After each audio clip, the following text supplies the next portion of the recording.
Hi, I'm Crystal from AHA Math Tutoring. Today, we're going to talk about demystifying word problems. So often, I see students struggle and stop the second they are faced with a word problem. So, how can you support your child when they come to you stuck on a word problem? In this video, we're going to look at a problem together and discuss some strategies that will help to get students from stuck to building some traction with problem solving. Okay, let's go.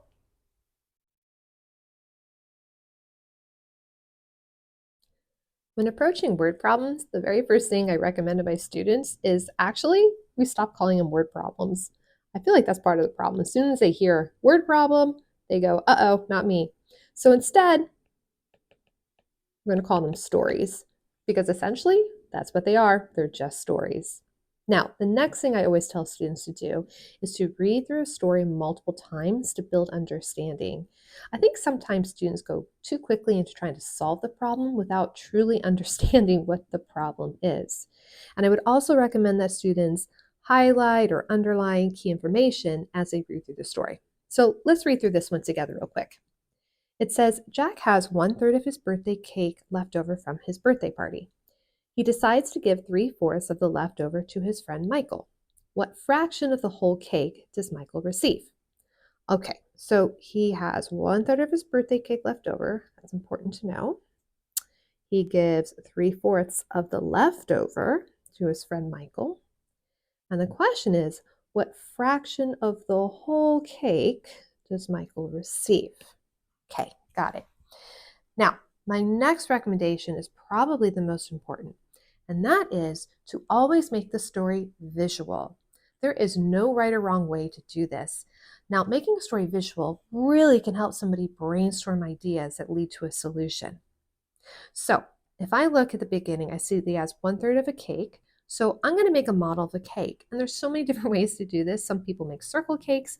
I'm going to make a rectangle cake though, because I think it's a much easier to divide up a rectangle than it is a circle. Okay, I'm going to cut my cake into thirds as best I can. I'm going to color in 1/3 of the cake. I'm also going to label that as leftover. Okay, now, I also see that he gives 3/4 of the leftover to his friend Michael. So what I think I'm going to do then is cut my third into quarters, and I'm going to color in 3 of those pieces that he will be giving to his friend Michael. That's for Michael.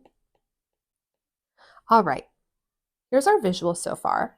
Now, let's just suppose that this is a point in the story where a student becomes stuck. When a student is stuck, this is where I recommend that first they go back to their notes from class. There's a good chance that during class they went over similar stories or similar examples.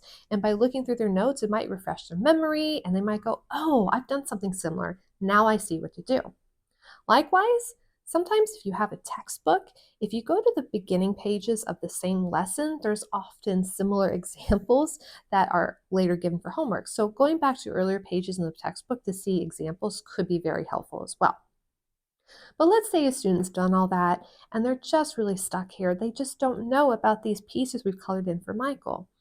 This is really important because they can articulate some questions. So let's say the student goes, okay, I see these 3 pieces, but I just don't know how much of the whole cake this is. So let's write that down as a question that they can bring to the teacher later.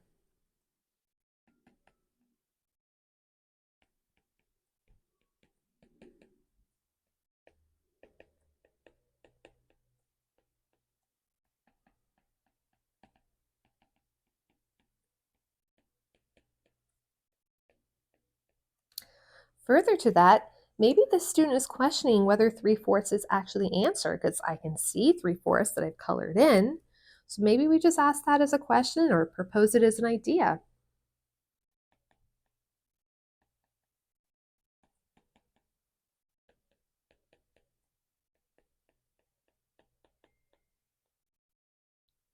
Now let's just say this is as far as a student has gotten, okay? If I was the teacher and the student came in and showed me their homework, I can see, number one, a lot of effort has gone into this question.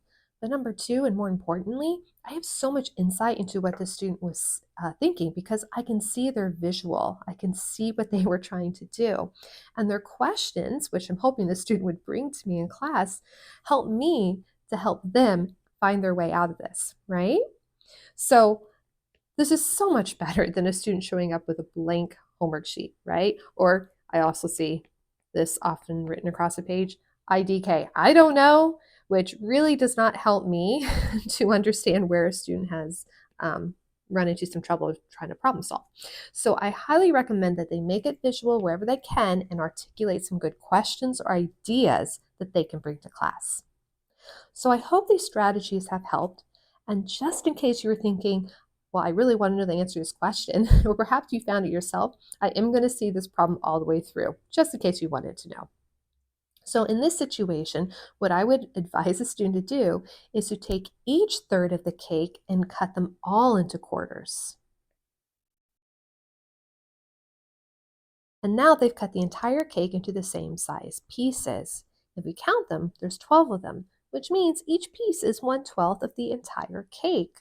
So now we can work out, how many Michael has altogether. So Michael has 3/12 of the whole cake, although we can simplify this. So really, Michael gets 1/4 of the cake, and I'm going to say that. Michael gets 1/4 of the whole cake. I hope this video has provided you with some valuable insights and some practical strategies that can support you and your child with tackling word problems with confidence. And remember, word problems are just short stories. And with the use of visuals, students can articulate some great questions and perhaps even find the solution themselves. Thanks for watching. See you next time.